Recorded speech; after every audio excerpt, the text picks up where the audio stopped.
on your side mirror this morning. What you write is right. And we're looking at handwriting insights for national development. Nigeria is 65, and we have so many things that shape Nigeria in terms of driving through the lane of development. And this morning, I want to look at this unique aspect of our national life and how we can really revive so many sectors using handwriting as a turning point. And Dipo Macjob, Nigeria's foremost handwriting analyst and non-verbal intelligence expert, is very much here with us in the studios, and he'll be taking us on this particular excursion. Dipo, it's nice to have you back in the studios. Good morning. Good morning, Lagos. Good morning, Victor. How are you doing? Fantastic. All right. So it's been quite a while. We had a conversation around graphology. What's been happening to you? Because you are the biggest exponent of graphology in Nigeria. Yes. So a lot of training. My focus a lot is on grapho pharmacy right now, a concept I curated with the special grace of God. And that's because there's a correlation between the health and the handwriting. What can we do proactively as against the usual reactive way to health issues? What are some of the things we can see in somebody's handwriting, that speaks to either a current challenge or an imminent challenge? That could happen. And we can escalate on time. Right. So we are doing that, and we have quite a lot of students. It's exclusive for pharmacists for now. Right.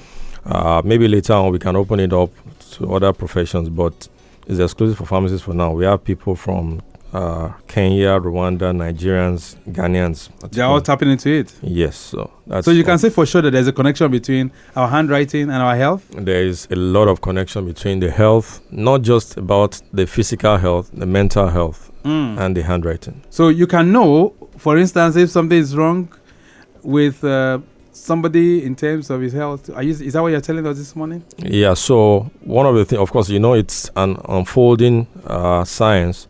So there's a lot of things still to be discovered. But right now, I can tell you that there's something we call anatomical projection. There are body parts that project in the handwriting of a human being. Because the handwriting is essentially about energy. So we are looking at the energy movement or the energy disequilibrium in the handwriting. Okay. Because let's face it, everything that we are trying to address health-wise. So if you have pain in the neck or you have pain in your tummy, it's because the energy in your body is in disequilibrium. Medical intervention, or when you use a drug, what it's trying to do is to reestablish that equilibrium back in your body system. That's all. That is exactly what it's trying to do. So when you write, it will project where the energy is more concentrated, and this has been researched, Victor. Okay. So at least I can tell you, one of the areas that have been, extensive research has been done is on the lower limb of the individual. So depending on the handwriting you are dealing with, you can find out whether this person has a pain somewhere in the leg. It might not show which leg, maybe with time that can be discovered. But that is how deep this science is. It's amazing. Wow. It's amazing. That sounds pretty good. All right, so for those who might not know really, because we've been having this gospel for several years. Honestly, we need to give our word to Traffic Radio and Side Mirror. Right. So graphology, what is it really, and what does it do?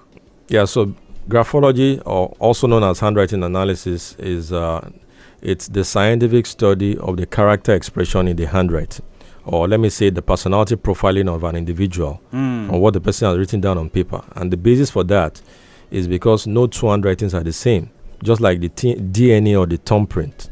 No two handwriting samples are the same? Are the same. You are going to write. They can be similar. You can have similarities. Even though they are twins? Even though they are twins. It can never be the same. It's not going to be the same. So, and that's the basis for which it is used in a lot of cases, whether it's in criminal investigations, in recruitment, in all other areas that has to do with national development, which I know we're going to talk about. All right. But the good thing about it is that your handwriting is unique to you.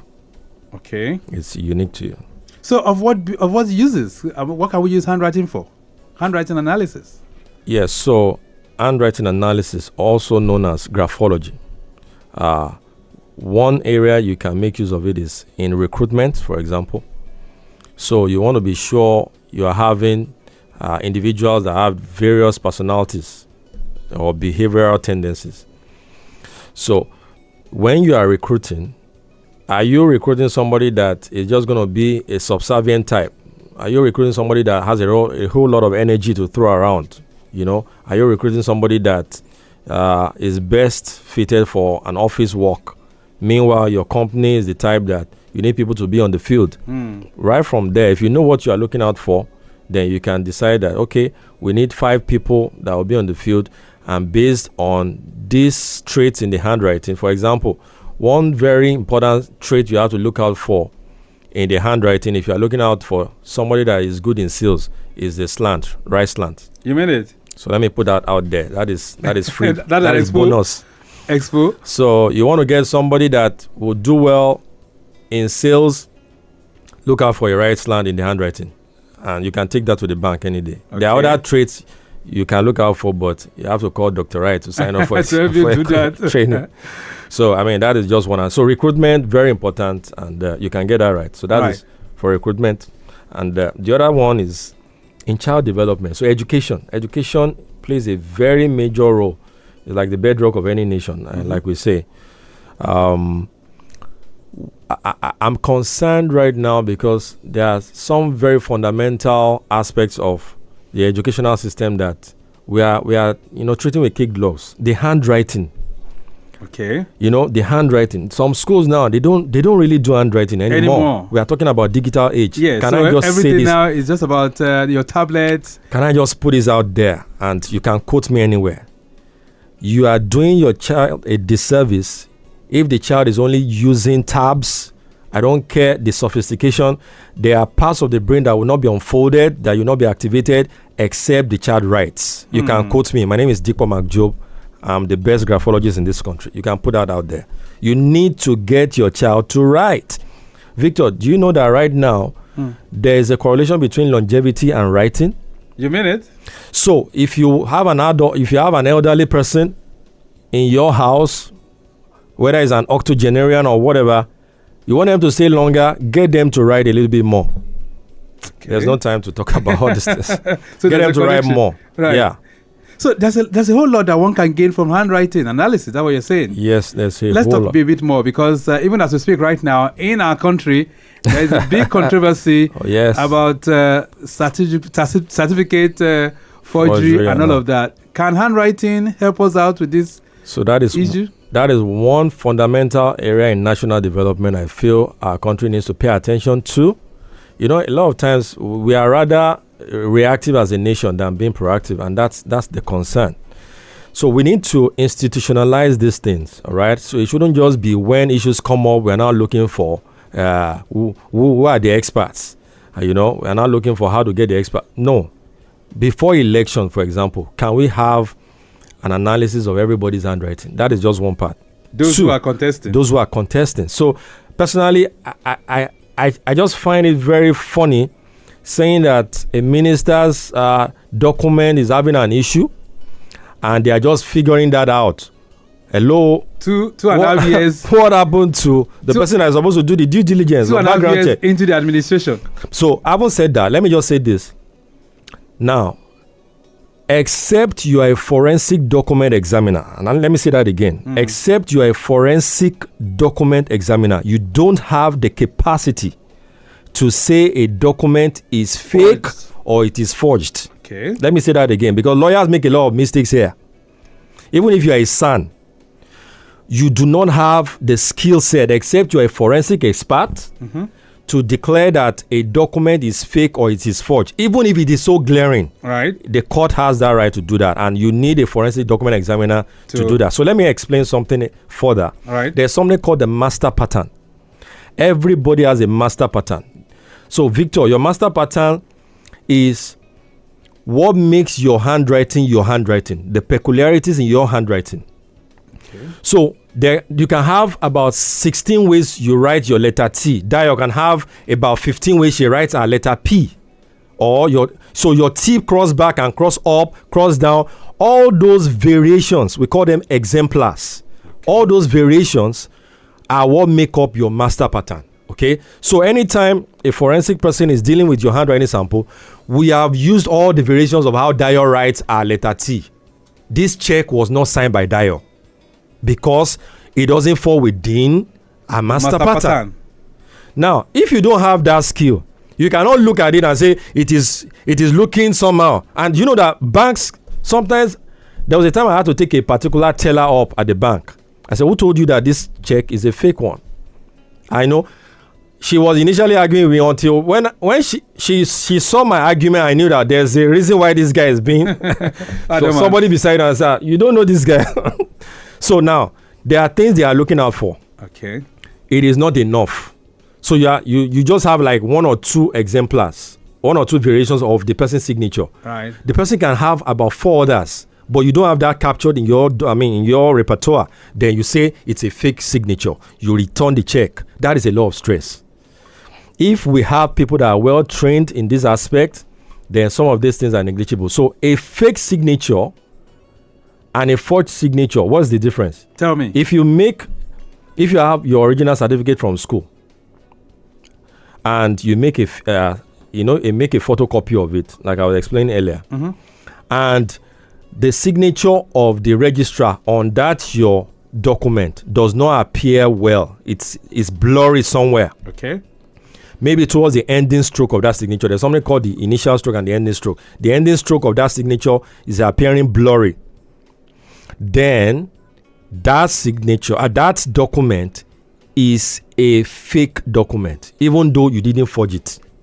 So why? Because the integrity of that document is already affected. Compromised, right? So in court, you can prove, the lawyer can prove that this document is a fake document. But to say a forged document, a forensic expert has to say that. You cannot say that. So for a forged document? If it's a forged document, clearly it was, it has gone through either the 3 types of forgery, which can be simple forgery. Simple forgery is that you have a signature you want to forge before. You don't have an idea of how the signature looks like. You just appended something on it and hopes the teller would not recognize the original signature at the bank. That's forgery. That is forgery. So that is called the simple forgery. So usually somebody just tries it out, seeing any open check. Right. And just tries out any signature on it. Anyway, so to spare, the time and not allowed to bite too much into our conversation. So, are you saying now that the handwriting analyst can help resolve this? Yeah, a forensic for this minister. Yeah, so if they involve a forensic document examiner, they can unravel this. But if the conversation is that the person didn't go to that school at all, didn't finish, that's a separate conversation entirely. Okay, all right. Let's talk about other aspects that we can make use of. Graphology for our national development. Nigeria is 65, by the way, Dipo. Nigeria is almost going to 70. How many of you do we have around in town? How many graphologists do we have in Nigeria? Yeah, so I know that at least from our end, we have trained close to 17 right now. Okay. So close to 17 people have gone through intensive course on graphology. So there could be other people out there, but maybe they don't really want to speak out. Very scanty. Yes, so I'm sure it's picking up gradually. Before now, it was just like myself and maybe one other guy in the Nigerian army. I think Nigerian police. Yes. Okay. He does more of the forensic work, and if a few of those people, that they don't necessarily come out online, right, on the radio, on mainstream media to speak. But I think gradually we would keep pushing this out there, and many more people will adopt this concept. For national security, can we make use of graphology? Oh yes, so I've talked about how it can be useful in criminal investigations. Okay. So, and education is also a major place it can play a role. How does a teacher ahead of time know the students in the class, what they're capable of doing? The one that will not ask questions, how can you figure out? You can know just from their handwriting. The ones that are dyslexic, you can figure out. The ones that are having a lot of challenge, with organizing themselves. They are having maybe attention deficit hyperactivity disorder. Right. You can figure that. Yeah. So these are things that we need to push out there. There's a campaign I started sometime. I called it the POT campaign. I think I've said it here That's right. Pot, you know. Parents. Yes, so literally everything is going to be influenced by the pot. Every human being will be influenced by the pots. Parents, others, teachers. Parents, others, teachers. So I don't think there's any human being that would say confidently that you are not a product of all these three. That's true. So graphology falls under others. All right, so let's go through the basics once again now, because like I said, some are just joining us for the very, very first time. So you seem to say that handwriting can do so much. Yes. Dipo Macjob. Yes, so the handwriting can reveal your intelligence, how you are intelligent, not how intelligent you are, because there's a difference. So your handwriting can reveal your intelligence, your drives, motivation, what gets you thick, your fears and defenses. How do you cope with stress? Your emotional outlay, your social interaction, or social aptitude. How does that play out in your handwriting? So handwriting can reveal all that. And lately also, handwriting can reveal something about your health, your mental health particularly. And right. Graphology is so strong on that mental health. There are a lot of, so Victor, let me say this. I won't mention the particular TV station. So okay. I was on a TV station recently. And the lady, I get that all the time. So the lady wrote a handwriting sample and gave me to analyze and said, and honestly, I would not have imagined that person has certain traits that, I cannot say on air, but right. Honestly, she probably needs to have a therapy. Wow. Because I was just thinking, this person is very lively and truly. But when I saw certain traits there, I said, Dipo, better keep quiet here so that you don't get into trouble. So, and that's how much the handwriting can reveal. So, all right. But what is it that the handwriting cannot reveal then? So, you can't talk about your gender effectively, and that's because no study has categorically been done on that. Even though as an experienced graphologist, sometimes you're able to figure out whether something was written by a male or a female. Yeah. So, it doesn't really talk about your gender. It doesn't talk about your race. It doesn't talk about... so, you cannot say if you're black or white? No, black or white. That reminds me of Michael Jackson's song. So, it doesn't talk about your race or your religion, whether you're Buddhist, whether you are an atheist. No, it doesn't say anything about that. It doesn't reveal anything about your creed or what you are going to do in the future. It can show potentials, right? So, if we see a lot of angularity, which typifies aggression or violence, we don't know whether you're going to carry a knife, carry a club, or carry a gun. But we know that somewhere along the line, you are going to get rough. Yes, you're going to get aggressive somewhere along the line. So, graphology can say that much, but it will make graphology what is not by the time it's able to be that specific concerning what human beings would do. Then that would be scary. Right. So it cannot say anything about your religion, you said? No, it's not going to say anything about your religion. What about your sexual orientation? It can say something about your sexual orientation. You mean it? Yeah. It can it can tell you. One of my students just yesterday was, there's a central WhatsApp platform we have. And I was so excited over the fact that one of the clients admitted to the fact that, she had a lot of sexual energy, a single mom. I was like, what's getting you excited about this? But we already told you that, it can reveal this thing. So it can reveal that. So you don't have to do testing microphone before you get married. Which is true. But in today's world, we have so many unique kind of desires and all that, those kind of cravings. So will the handwriting reveal if this person is likely going to be maybe a sociopath or psychopath? Yeah, a psychopath. Something like or perhaps a gay person? Can it reveal that? A gay, we have not done any study. I'm not aware of any study, whether the LGBT community stuff. Right. No, I have not seen any study on that. I have not seen any study. But it can tell your sexual orientation. Yes, it will show whether this person has a low sexual energy or high sexual energy. Right. Yeah, it will reveal that. So there's a whole lot that the handwriting analyst can do. And that is why Dipo Macjob is here. He's Nigeria's foremost graphologist. And we're looking at what you write is right, so to say. And, of course, dissecting some insights into national development. Lots of things are really, really cropping up. One aspect that I'm sure that Dipo would like to talk about is relationship compatibility. Yes. Talk to me. Great. How does that work? So you have... a man and a woman, two people into a relationship, whether they are trying, preferably they are trying to get married. So we are saying that if you bring your handwriting, if you submit your handwriting sample to a graphologist or a handwriting analyst or expert, there are certain things they can tell about the two of you just before you say I do. You mean it? Just before you say I do. Sister, hear me. That guy that you say is tall, that can answer. That guy is a monster. He's going to be beating you every single day. How do you know? Well, you can see some of those traits in the handwriting. What is the work of a graphologist? He's not going to tell you whether you should marry the person or not. Ultimately, the decision is still yours. We'll just tell you some of the traits. So if out of 10 traits that shows violence, you are seeing about 7, sister, why do you want to still go into that thing? He said, love is blind. No, love is wearing glasses now. Right now. So we use that in counseling. And I think for a lot of churches and therapists, counselors, I think this is something they need to embrace. And that reminds me, we're trying to do something free for people that are life coach. If you know you're a life coach, you're a therapist, you're in guidance counseling, we are doing something free. It's going to be a free seminar just to introduce you to this skill set.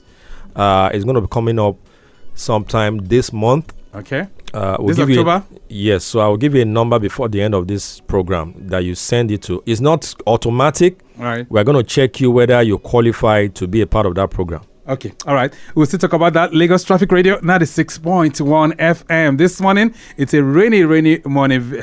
Heavy rainfall in Lagos as we speak right now. And Dipo Macjob, who is Nigeria's foremost graphologist, we talk about handwriting analyst and non-verbal intelligence expert, is right here with us in the studios. Victoria Island this morning, the review says heavy rainfall. Yes, it's raining heavily right now. And over 70% of the corridor is covered with flood, and that is slowing down free flow of traffic right now. Flooded areas include Flag House, inwards Bonny Camp is really flooded. Descending Mekwen Bridge is flooded as well. Kofua Bayomi, inwards Bonny Camp roundabout is partially covered with flood, while traffic flow is very slow as commuters are really avoiding the flooded portions of the road. We can tell you Lekki, both in and out, is partially flooded as we speak as well. Sandfield, just by the traffic light, is slightly flooded too. And then we can tell you Civic Center, by the traffic light, is partially flooded as we speak right now. Law School, inwards Civic Center, covered with flood as well. And very slow. Yeah, the traffic is very slow within those areas. And part of Eco Hotel and some parts of Sanusi, Fafunwa is also partially flooded. We can tell you most of those areas around Victoria Island, they are flooded right now. So please endeavor to drive slowly and move slowly with those areas. Ekpe corridor, fast-moving traffic is being experienced from Mojoda connecting Itamarun, Itaokpo, Kayeturu. They are all slow. From there, connecting General Hospital Junction, linking up with the T Junction. Temu, Okesho, down to K2 is looking good. Also, free flow traffic being experienced from T Junction, linking up with Alaro City, Elerogbe, Okeogun, Ibeju, Kara Market, Eleganza. All those corridors are very free. So we'll be serving you more helpings as they come in from time to time. So you can join us too on the program. If you have any question for my graphologist in the studios, feel free. And that will be on 091 5387 7127. Okay, 091 5387 7127. You can connect with us on the program right now. Dipo, can handwriting influence our cognitive abilities? Oh yes, there's a study that is out on that, because where the handwriting, you know what we call the handwriting is actually brain writing. I say that all the time. Yeah. Right. So I mean, because if it's just the handwriting and it's not coming from the brain, how come people can write with the mouth, with the pen in the mouth? How come people can write with the leg? You understand, with the toes? I'm sure you've seen people like that. Definitely. So, but that's because the handwriting impulse is generated from the brain. So if something affects that part of the brain, ultimately it's going to affect the handwriting. So, which is why stroke patients, they help them, to regain that ability back. The repetition would help to create a new neural pathway in the brain. So when you see therapists, when they come, physiotherapists and all that, and they try to do a repetitive action. What they are trying to do is to reestablish that neural pathway so that the brain gets used to writing again as against, what it was used to. So it helps, it plays a major role also in the cognitive function of an individual. So let's talk about children now and the academic performance. Can handwriting do something? Yeah, so they found out that if you can get a child to focus, the academic grades are going to increase. If a child is too restless, the chances that it's going to affect the grades are higher. There has to be a time where the child can actually sit down and concentrate. So there's something called graphotherapy. Graphotherapy is a way of influencing the brain just from the handwriting, from what you write. Because there's a correlation between what's inside the brain and the hand. So literally they're trying to use the hand to influence what's inside the brain too. Okay, so I remember when we were younger, there's this punishment I think almost everybody did. Maybe you were supposed to play for 1 hour, you played for 1.5 hours or 2 hours, right. And you came back and setting, and your dad is like, "Omode, you bolotin boy," that kind of thing. I said, "Go and write. I will not play for too long again." Yeah, you write it 400 times or 500 times. But interestingly, Victor, do you know that there's a science to that thing? What it's actually doing is to tame the impulsiveness of the right side of the brain, because the right side of the human brain is what makes you impulsive. So if a bomb, God forbid, if a bomb drops, if you drop here, before you are thinking about the next person, you have jackpot. Definitely, you want to think about how to so save what yourself. makes you to just bail before considering that there's dial here, there's this lady, is the right side of your brain. Now, at a point, the right side of your brain should direct the entire body, but after a particular stage of your life, the left side of your brain, which is the rational side of the brain, is supposed to be in charge. So it helps you to look at things again and say, okay, this thing looks like snake, but no, it's belt. That is the left side of the brain. If a child is overtaken by the right side, that is risky. So those kind of children, they are the ones that get into trouble because they don't know where to draw the line.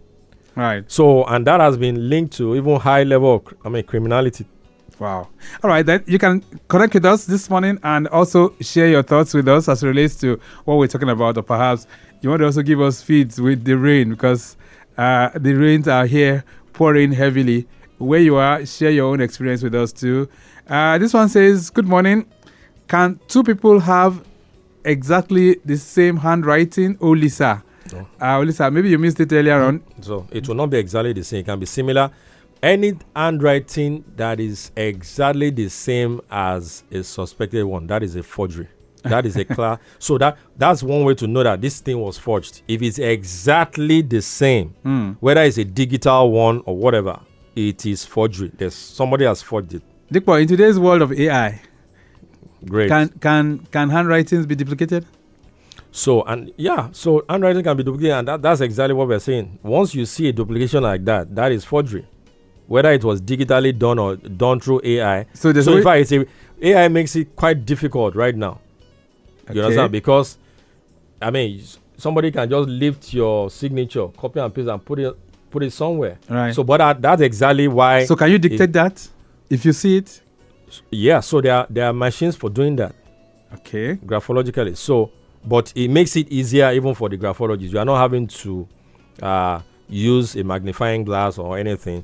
There are apps that would show all the dimensions. Once they tally with one another, that has to be a forged signature. That means somebody lifted your signature and put it somewhere on another document. All right. This one says, good morning.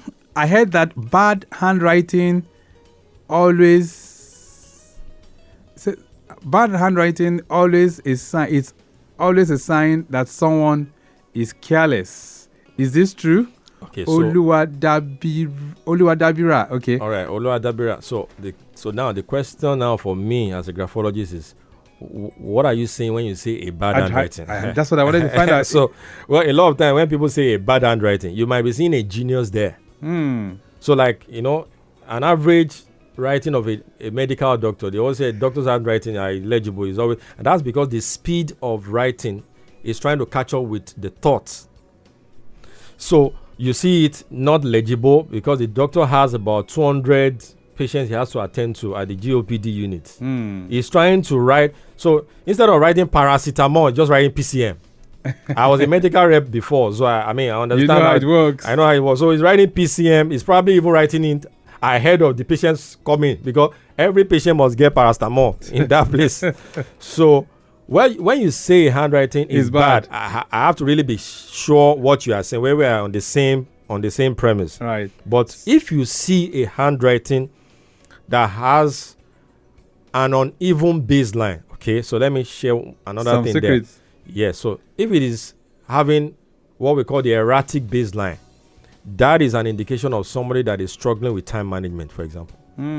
Oh, yes. Okay. So let me put that. All right, let's pause there. This one says, good morning, Victor and Dipo.